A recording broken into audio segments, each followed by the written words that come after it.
মায়ের পেটের ভাই হলে হয়তো যেতাম, কিন্তু আমি যে সৎ ভাই। এ কথা তুই বলতে পারলি? আজ 6 মাস তো অনিন্দের কোনো খোঁজই পাইনি। সত্যি আশ্চর্য ব্যাপার। ইয়াং ম্যান কোথায় ব্যবসা বাণিজ্য করবে তা না বাউন্ডলের মতন ঘুরে বেড়াচ্ছে। সত্যি ওকে নিয়ে আমরা যে সবসময় কি দুশ্চিন্তায় থাকি তা ভগবানই জানেন। দেখুন বৌদি, যে নিজের ভালো মন্দ বোঝে না তার সম্বন্ধে চিন্তা করে কোনো লাভ নেই। ও হ্যাঁ, সুনন্দ, তোকে একটা কথা বলা হয়নি। অপরাধ বিজ্ঞানের উপর হায়ার ট্রেনিং এর জন্য স্কটল্যান্ড যাচ্ছি। Thank you, thank you. খুব খুশির খবর। থ্যাংক ইউ বৌদি।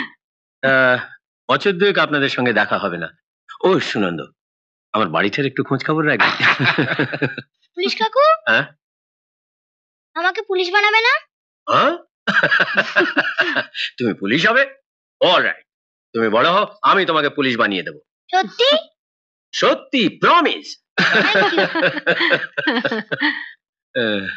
আচ্ছা বৌদি, এবার উঠবো, চলি? আচ্ছা আচ্ছা। আরে না না না, তোকে বাইরে যেতে হবে না, আসছি। নমস্কার। এসো মামু, এসো। খোঁজাখুঁজি চিন্তা ভাবনা শেষ হলো মামু, হতভাগাটা ফিরে এসেছে। ফিরে এসছো তো, বাড়ি হলো না কেন? আসবে কোন মুখে? একটা কুকাজ করে ফেলেছে। কুকাজ? হ্যাঁ বৌমা, ওই অনিন্দটা বিয়ে করে বসেছে। না না মামা, আমি বিয়ে করেছি এ কথা বলা তোমার ঠিক হয়নি। দেখ, আমি যা বলছি সেটা তোর ভালোর জন্যই। তোর বাবা মারা যাবার আগে সুনন্দ যেমন তোর অংশটা নিজের নামে লিখিয়ে নিয়েছে, তেমনি আমিও আমার ভাগ্নের অংশটা অড়ায় গন্ডায় আদায় করে নেব। পলি তোর বউ হয়ে ও বাড়িতে যাবে। আজ থেকে তোরা স্বামী স্ত্রী। কি বলছো এসব? নাটক করে যা, নাটক করে যা। যতদিন না কাজ উদ্ধার হচ্ছে ততদিন তোরা স্বামী স্ত্রী। এটাই নাটকের প্রথম অঙ্ক। তুই শুধু আমার প্ল্যান মতো কাজ করে যা। একটু পরে সুনন্দ আসবে। না না, ওকে দেখে আবার গলে যাস না। কড়া কড়া কথা বলবি, পরে পলি ম্যানেজ করে নেবে। ওকে? করো তোমার যা খুশি। পলি, তুমি ভেতরে যাও। একজন ঘরের বউ যেভাবে কথা বলে, যেভাবে সাজে, এভাবে সেজে এসো। যাও। অরিন্দ, এসে গেছে, এসে গেছে। কড়া কড়া। এসো, এসো বাইরে, এসো। কড়া। বসো ভাগ্নে, বসো। কিরে, বিয়ে করলে একটা খবর দিলে না? হ্যাঁ, বউ কোথায় মামা? শুনছো? না না, লজ্জা পাবার কিছু নেই। এরা হচ্ছেন অনিন্দের দাদা, বৌদি, বৌমা, অনিন্দের বউ।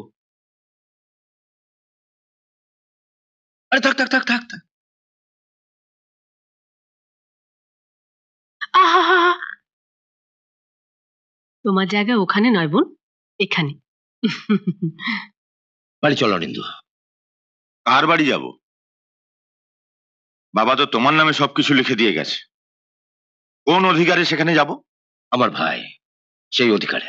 মায়ের পেটের ভাই হলে হয়তো যেতাম, কিন্তু আমি যে সৎ ভাই। এ কথা তুই বলতে পারলি? কোন দিন তোর সঙ্গে সৎ ভাইয়ের মতন ব্যবহার করেছি? বল অনিন্দ, বল। এটা কিন্তু তুমি ঠিক বললে না ভাই। আমরা কোনোদিন তোমাকে সেভাবে ভাবিনি। ভাবনি? বাবা বেঁচে ছিলেন তাই। তখন সমস্ত কিছুর মালিক ছিলে না তোমরা। ওসব মালিক টালিক ছাড়, সমস্ত সম্পত্তির ওপর তোর অধিকার আছে। তাই যদি ভাবো তাহলে অর্ধেক সম্পত্তি আমার নামে লিখে দিতে পারবে? না না সুনন্দ, না। আমাকে ছুঁয়ে প্রতিজ্ঞা কর, আমার বিষয় সম্পত্তির এক কানা করি তুই ওকে লিখে দিবি না। কি চুপ করে রইলে কেন? বলো, পারবে লিখে দিতে? জানি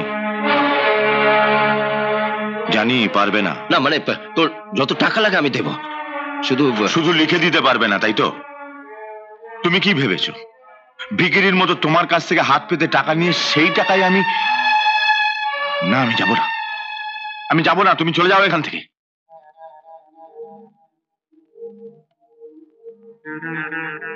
না, উনি যাবেন না। বড় ভাই পিতৃতুল্য, উনি আমাদের নিজে নিতে এসেছেন, আর তুমি ওনাকে অপমান করছো। তোমার লজ্জা করছে না? বলে তুমি না যাও, না যাবে, আমি দাদা বৌদির সঙ্গে চলে যাব। লক্ষ্মী বোন আমার।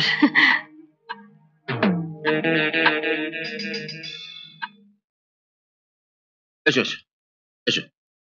আরে যাই বাবু। এই দেখ বাইরে মালপত্র আছে নিয়ে আয়। ঠিক আছে। এসো এসো, এর ঘরটা দেখিয়ে দাও। হ্যাঁ দি, এসো চল। এসো। হুম।